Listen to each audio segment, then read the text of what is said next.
So good morning, everybody. Good to be with you today. How many of you ever been going through the closet or digging through a dresser or something and you find some money in an old pair of pants or an old jacket? Yeah. Is there anything better than that? Yeah. No? Well, okay.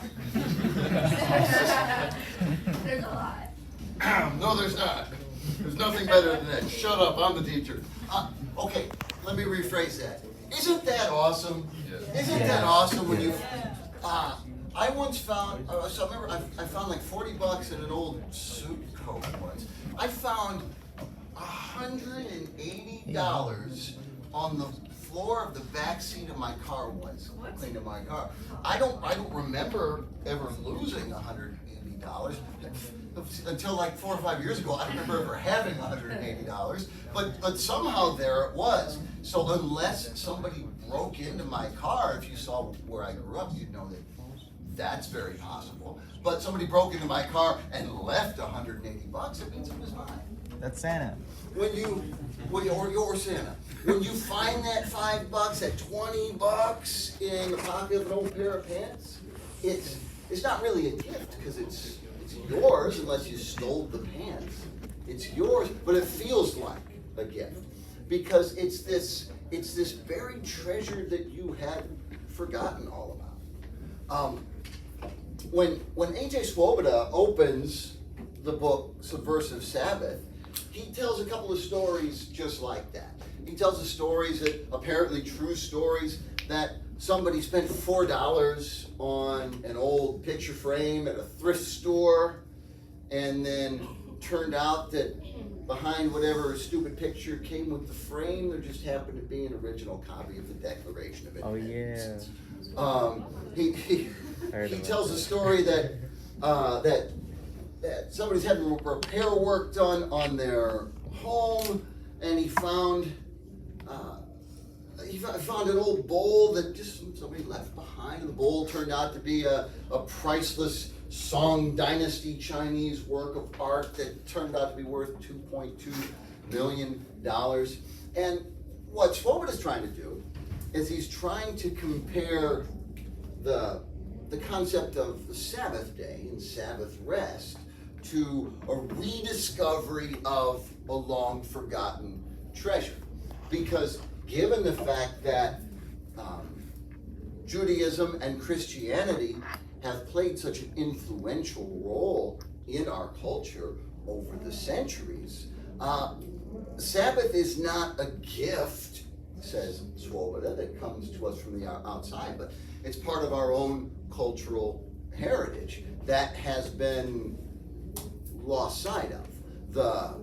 Even though we're still a majority Christian culture, the reach and the influence of Christianity on our culture has been receding more and more into the background over recent decades and really recent centuries. And Swoboda's argument is that we could all, as a culture, benefit from digging in the old pair of pants and pulling out the $5 bill that is Sabbath rest. Now, Swoboda is writing his book. It's very obviously written intentionally and especially for an evangelical Christian audience. So he doesn't have a hard sell in his reading audience. He's writing to people who will recognize the notion of Sabbath and recognize the value of Sabbath, whether or not they've actively implemented that in their lives. The reason when I read this, I was reminded of Josef Pieper and Josef Pieper's Leisure, the Basis of Culture, is because that same sort of opening little attention catcher, the frame that turns out to be the Declaration, the $5 in the old pair of pants, really summarizes the main thrust of all Josef Pieper's philosophy, his whole philosophical project. Nearly everything he writes, he's making this argument. He's saying, in our modern world, with all the new ideas that we've embraced over the last, let's say, 100 years, but really over the last 500 years, let's just focus on the last century. the new ideas, the new economic systems, the new technologies, all of these things that make our lives so much better. And I don't think anybody can argue that our lives are not made better by democracy and air conditioning and vaccinations and all the other things that are only possible in a modern context. He says that for all the modern world has made our lives undeniably better, they're in embracing modernity, we may have turned our back on a few older concepts, ancient and medieval ways of thinking, that if we were to go digging in our cultural pair of pants, would prove to be a treasure that maybe we could reincorporate. He's not saying, let's go back to the Middle Ages. Nobody wants to go back to the Middle Ages. The Middle Ages sucked. Okay? Life was terrible for the vast majority of people in the Middle Ages. But there may be a couple of medieval insights that we could stand to pull out of our pocket. Man, it's not, I pull out of my pocket, it's just a receipt. It's not even $1 or a $5 bill. Man. Because look, what's the cultural historical context of Pieper giving this lecture in Germany in 1947? What just happened? We talked about this The already. Nazi Yeah, the Nazis and Hitler. World War II. The Nazis and World War II. So, Nazism and World War II are things that could have only happened in the modern world. Hitler's final solution, his Holocaust, nobody in the Middle Ages killed 6 million people. How would you kill 6 million people with a sword? Nobody can do it. Hitler's final solution, his Holocaust, was so shamefully effective because it was so industrialized. He used the same principles behind like mass production of machinery in a factory to produce only what he was producing was mass death. That can't happen in the ancient world. That can't happen in the Middle Ages. There's a lot of bad people in any period of time, but only modern world and modern technology. We'll go into this a little bit in Module 7, but even, we think, there's people in the Stone Age and ancient people, the medieval people, they thought the sun traveled around the world, and they thought witches caused diseases, and they drank the same water that they peed in. But you know what they weren't? They weren't racists. There were lots of other thingists. I'm not saying medieval people were angels, but they weren't racists, because the notion of race is modern, and racism is a modern phenomenon. You wouldn't have racism in the Middle Ages or the ancient world. We'll talk, that might seem like an extraordinary claim. We'll back it up, but not till Module 7. And look how the war ended on the other side. So you had the European War, but you also had the Asian War, the war with Japan. How'd that war end? Kaboom. Kaboom. What went kaboom? Punching lots of people in the face? Man, that's mean. Why do you want to punch people? The cities. Destroyed 2 cities with nuclear bombs. We ended World War II by developing weapons that now can destroy the world over and over and over and over again. There are enough nuclear weapons to kill every man, woman, and child over and over and over again. We'll run out of people a long time before we run out of nuclear weapons. Can't do that in the Middle Ages. Can't do that in the ancient world. So maybe, Pieper says, maybe not we should turn our backs on the modern world and go back in time and throw all our toasters in the garbage because technology is bad. No. But maybe those ancients and those medievals, maybe they had a few ideas that might be worth resurrecting. Because The world that Pieper's looking at, the world that he stands as sort of a prophetic figure opposing, is what he calls a world of total work. He also uses a phrase. He talks about an imperial spread of work that I've taken the liberty of making sound better. Not that I'm smarter than Josef Pieper, I'm not. Though I never was in Hitler's army. I'm so smarter than that level. The empire of work. What Pieper is really critical of is the notion that we are primarily defined by what we do. That the human person at his or her core is a worker. You know, if you ask somebody just a little bit older than yourselves, and then all the way up to old folks, you ask people who they are, okay, not yet in high school, but you ask people who they are, adults, what are most of them going to tell you? Their job. They're telling you your job. They're going to tell you what they do. I'm a lawyer. I'm a vet. I'm a construction worker. I'm a drug lord for a Colombian cartel. I'm a vet for a Colombian cartel, or whatever it might be. Pieper sees an imperial spread, almost a conquest of humanity in the name of work. And he sees it coming from two different angles. Because, look, Nazism in World War II, trying to rebuild after that in Germany, there's a lot that needs to be done. There's the infrastructure that needs to be repaired, of course, and then there is the more spiritual healing that needs to be done. A nation that was ruled by Nazis for 12 years, there's a reprogramming that needs to be done to the German mind, who had obeyed the orders of Nazis, and who had been, at least the youngest, would have been brainwashed by the Nazis, because the Nazis controlled everything, including education. You know, the Nazis determined what books were and weren't allowed on the shelf, and the Nazis determined how, and not just what was taught, but how it was taught.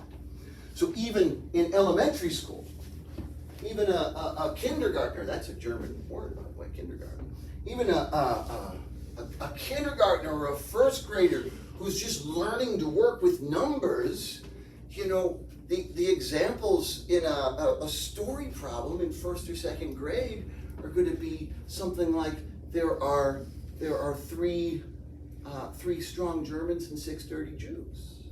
The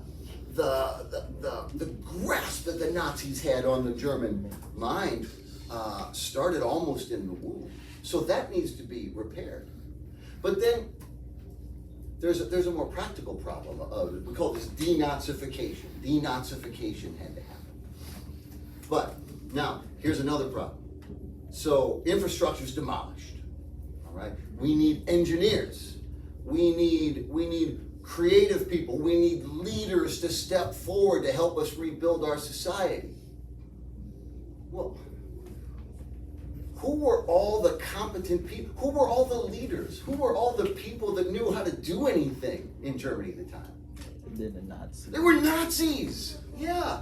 So now you've got to decide, well, shoot, this guy was a head of engineering under Hitler, and we really need to his know-how to help us build our society, but you know, he also built all the friggin' gas chambers. So do we hire him or do we hang him? Do we hang him and say that's what he gets, or do we hire him and actually have a rebuilt society? I can't imagine any of you thought recovering from Hitler would have been an easy project, but if you did think that, you were mistaken. But even at his worst, Hitler's in the past.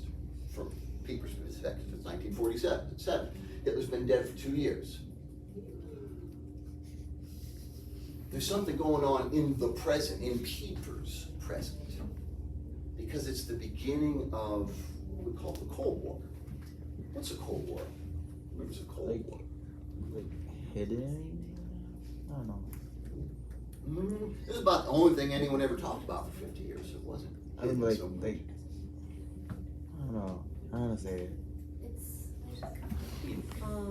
a war that it's just like you're observing what your opponent is doing, but you're not really like attacking or harming anybody. Okay, so that's where the term cold comes from. So the two parties never actually are it's never our guys versus their guys. The specific Cold War we're talking about, who are the our guys and who are the their guys? Who are the two parties involved? Russia or the Soviet Union and America. Yeah, Soviet Union and the United States, who were allies in the war, teamed up to take down Hitler, but then they didn't stay allies very long. And they emerged from the ashes of World War II as the only two superpowers in the world. And they have very different visions for how society should be. And one of the differences, the United States is democratic and the Soviet Union is totalitarian. Right? So, and that's the one we like to focus on. Right? We're the land of the free. The United States represents the free world, and Josef Stalin and the Soviet Union they represent tyranny. And just because this is not just the prejudice of having grown up in the Cold War, Joseph Stalin and the Soviet Union do represent tyranny. He was not a good guy, all right, and the Soviet citizens were not free. But there's another big difference that's driving this animosity between the two parties, and it's a difference in economic system. The United States is capitalist. The Soviet Union is communist. What's a capitalist? What's capitalism? You like live in the market and like selling goods and selling items and stuff. Free market, right? Keep the government as far away from business as possible. Okay? And let business do its thing. Let people get rich. Make money, get rich. That's how you're successful. And then we all benefit from that in the capitalist perspective, right? So let's say Jada starts a business. What are you gonna invent? What are you gonna sell?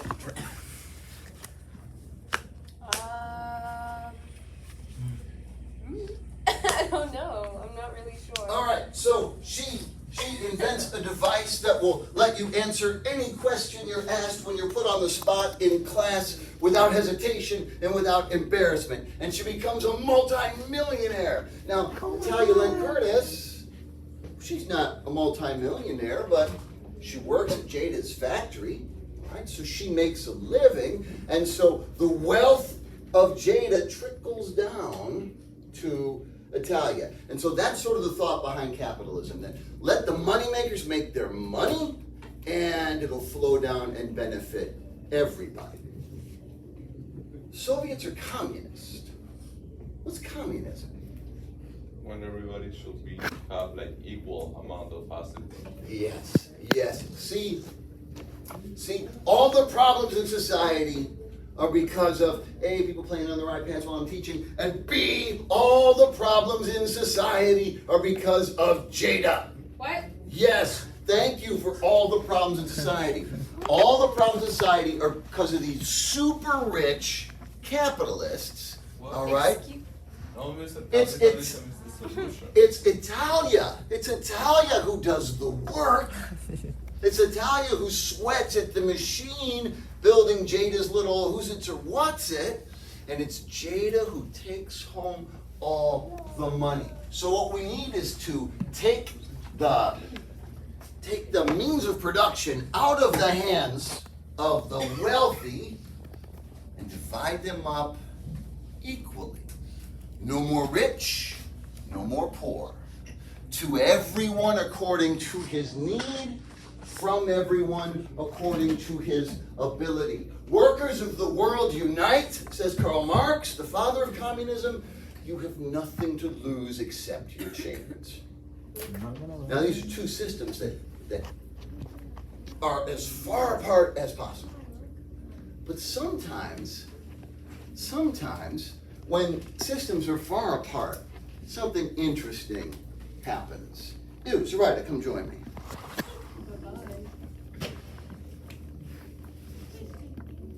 Oh, please, more slowly.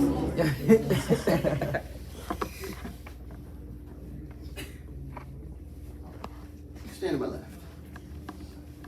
So now, if I look to my right,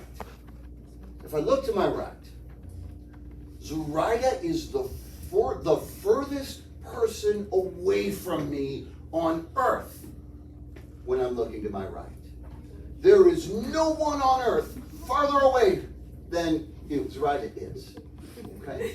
If I want to reach Zoraida, and I do not, but if I want to reach Zoraida to my right, what do I have to do? If I want to go to my right and reach Zoraida, what do I want to do? Do I got to get Columbus in here? I have to go around the world. I have to circumnavigate the entire globe to reach Zoraida. But it just so happens that by being the furthest person away from me to my right, I'm doing those directions right? Right? Yes. Yes. Yes. Yeah. Yes. She is also the closest person to me in the world to my left. Mortal enemies, communism. Thank you, Zoraida. You did such a great job. Mortal enemies who end up, according to Josef Pieper, basically saying the same thing. What's your core identity in a communist country? You are a worker. You do your part. You play your role in the system. And you contribute to the community by your work. Capitalist system. What's your identity? You're a worker. You make that money. The more money you make, the better you are. We don't say that part out loud. But who's got more influence? Anybody ever had Mr. Roberts, the social studies teacher? Yeah. He's a really good teacher. Mr. Roberts or Kim Kardashian? Who's got more influence in society? Kim Kardashian. She got tons more influence in society. All right? She's treated as if she's more valuable than he is. Why? Because she generates more money. Amanda Ortiz, what do you want to do for a career? I want to be a nurse. Amanda Ortiz wants to be a nurse. All right, so fast forward. Come here, Amanda. I want to be a drug lord. Okay. And come here, old lady Fernandez.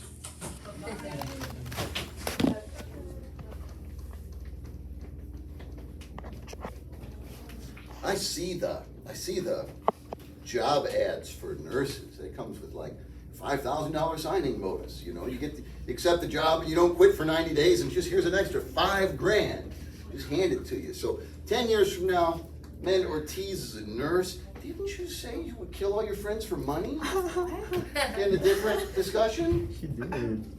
Nurse Ratchet, does that mean anything to y'all guys? Flew the cuckoo's nest? Nurse Jason Voorhees. So, 10 years from now, Amanda Ortiz is a nurse. Victoria Fernandez is working at Taco Bell. They keep saying they're going to make her shift supervisor, but they're not.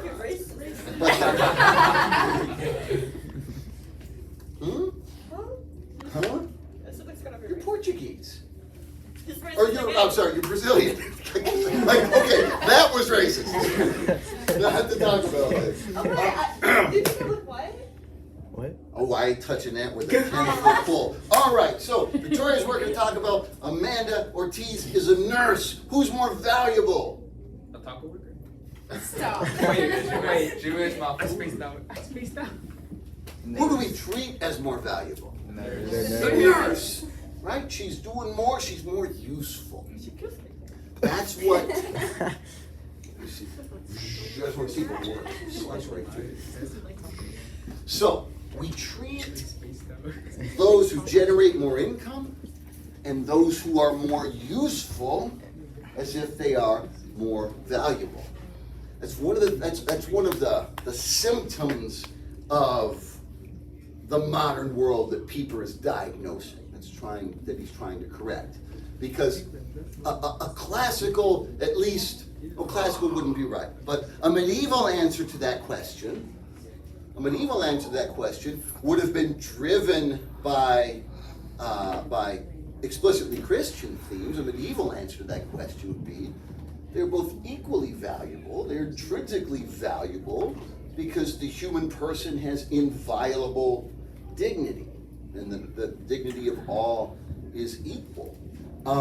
And then there'd be little parentheses after it, and there would be a Bible quote from Genesis 1, where God makes man and woman in his image, and Pieper wants to say, look, all right, yeah, it's quoting something ancient, it's taken from religion, it's a medieval concept. Are we really better off without it? Are we really better off valuing people? Yeah, grab that door. Valuing people based on the work they do, based on their usefulness? Are we really better off? Thank you, Victoria. Thank you, Amanda. Are we really better off having been conquered by this empire of work? Whatever it is, no.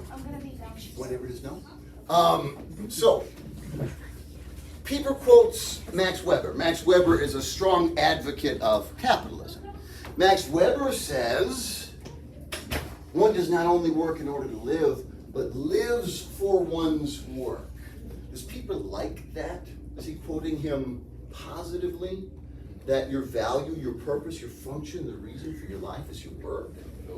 No. In fact, Pieper wants to turn that on its head. It's an accurate description of how our culture, whether it be our capitalist culture or the Marxists across the ocean at the time, both of them view people as primarily valuable because of their work.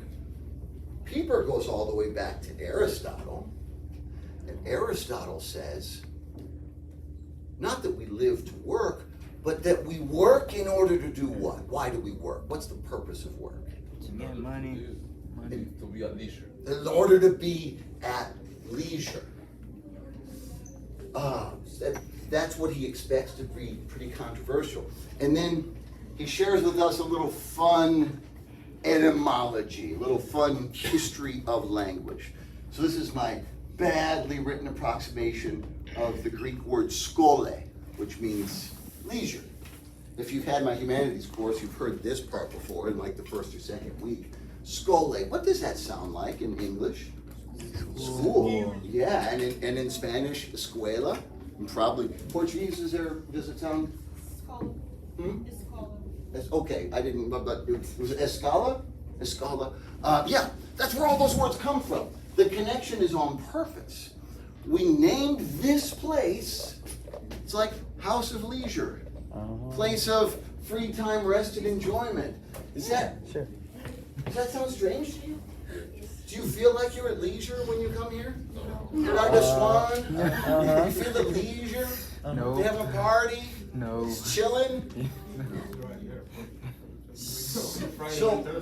So why would we name this place after leisure? To make people believe that we're at leisure when we're not. So it's all a ruse. It's a Yes, trick. yes. Right? Yes. Facade. Because we can't really be here if we don't have free time. Because back in the olden days, they were working, the kids were working, slaving away. But now we have free time, which is why we have to be here. Yeah. This is our free time. Exactly. So I didn't actually run the numbers, but let's say the average age in here, not counting me and Victoria, let's say the average age in here is 16. Probably 15 is probably the youngest, and 18 or 19, 20? 20. 22? Is the oldest. Let's just say the average is 16. Okay. So, and just like your parents when they were 16, your grandparents when they were 16, you're stuck here going to school. But us and our parents and grandparents aren't actually very representative of most 16-year-olds who've ever lived. For most of history, dudes, at 16, you're doing one of two things. You're either doing back-breaking labor in the fields, or your Lord has picked a fight with somebody he's not told you why. He doesn't think you're important enough to tell why. And he said, take those farm tools, I'm not buying you a sword, take those farm tools and go to battle. And half of you have already been killed in battle. Ladies, they're not sending you to war when you're 16. Because half of you are already dead from childbirth because you're married off and you start pumping out kids as soon as you're physically able to have children. And you're probably married to a much older man. Why? Because he's already been through 3 or 4 wives because they've died having children when they were 14, 15. That's the life of almost everybody ever anywhere. Here we are. We got air conditioning. We got chairs. We got electric lights. And we're talking about ideas. And we're sharing knowledge with one another.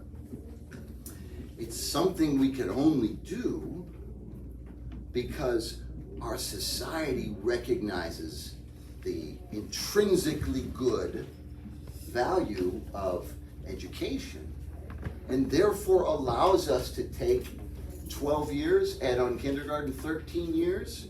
You're all in college right now, at least in this room, and hopefully most of you will go on and graduate. So 17 years, maybe get a master's degree, 19 years to be spent not making money, not generating income for the economy, but to spend talking about ideas. That's leisure. That's free time. Most people who've ever lived never experienced anything like that. The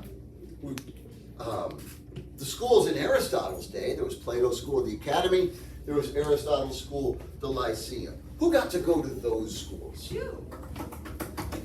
Oh wow. Okay, so maybe I'm old enough to have gone to Aristotle's school, but what am I missing? Who goes to Aristotle's school? Plato's school. Philosophers. Philosophers? Sure, but who gets to do that? Rich people. Rich Yeah. people, yes. People who don't have to work for a living. People who have free time, leisure time.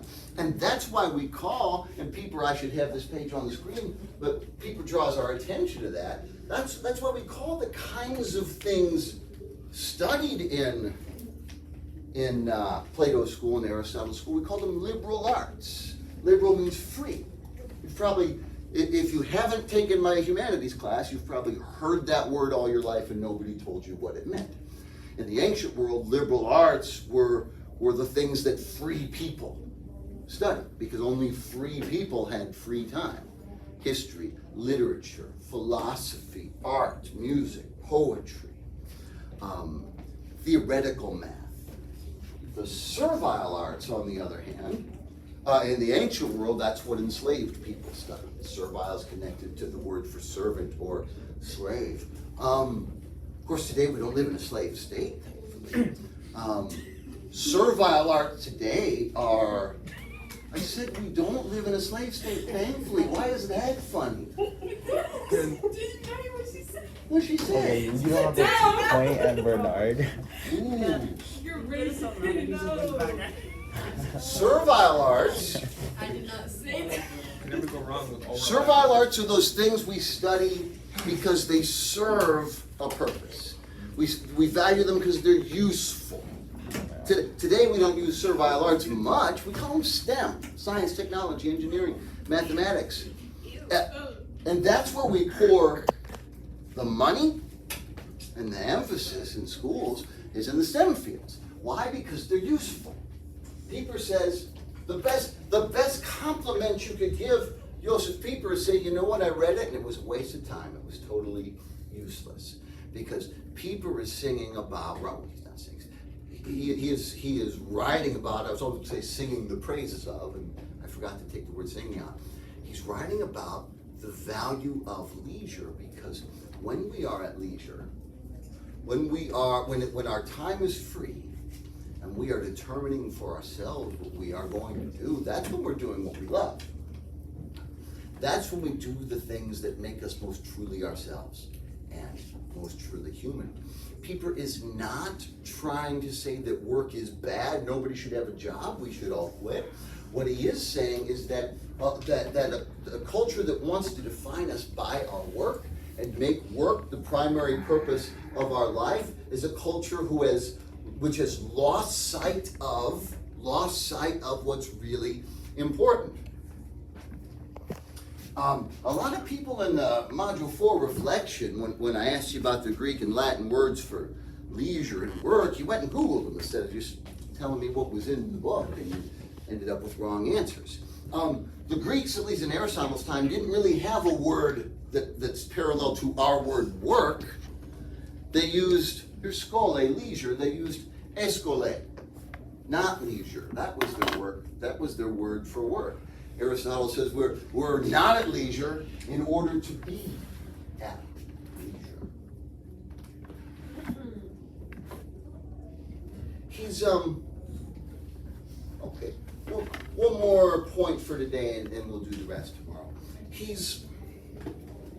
You might have caught as you're reading, he doesn't like this term intellectual worker. And as you're reading that, you might be, why? What's the problem? What's he talking about? Well, first of all, what is an intellectual worker, this term he doesn't like?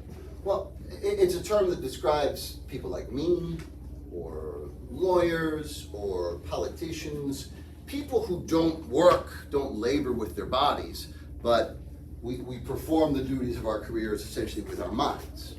Right? He doesn't like the term because he doesn't like to think of, and he's one too, he's a philosopher and he's a teacher. He thinks it's a mistake to think of what we do as work. That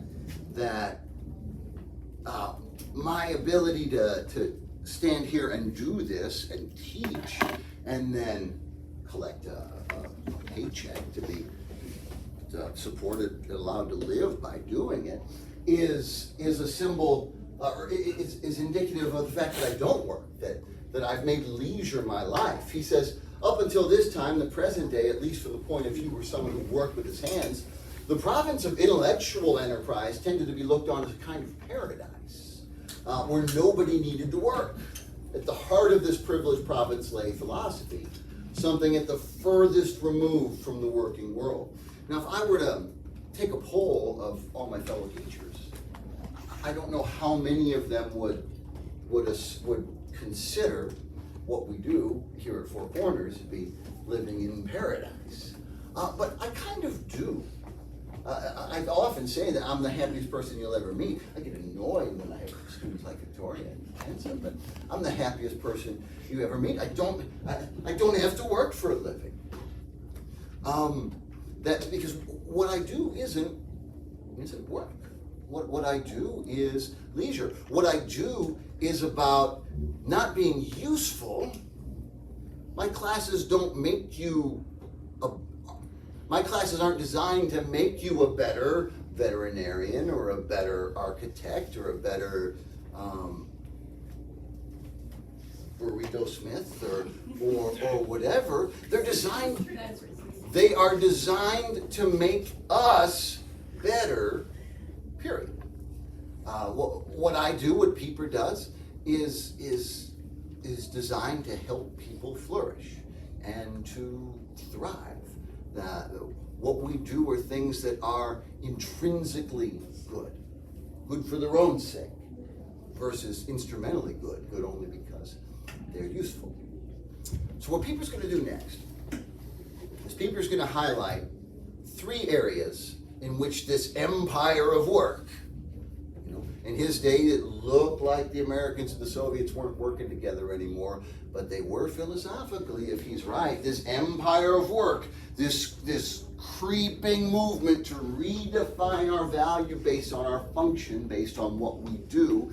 He's going to take a look at 3 areas where he thinks this is deeply misguided, and he's going to offer a response to each of those 3 areas. So that's what we'll do tomorrow. Questions, arguments? Victoria, anything else, any other ways I can insult you today before the day's over? Or are we good? Always. Always. We're always good. I like that. All right, thank you, Ken. Rest of the time is yours. Okay, okay, the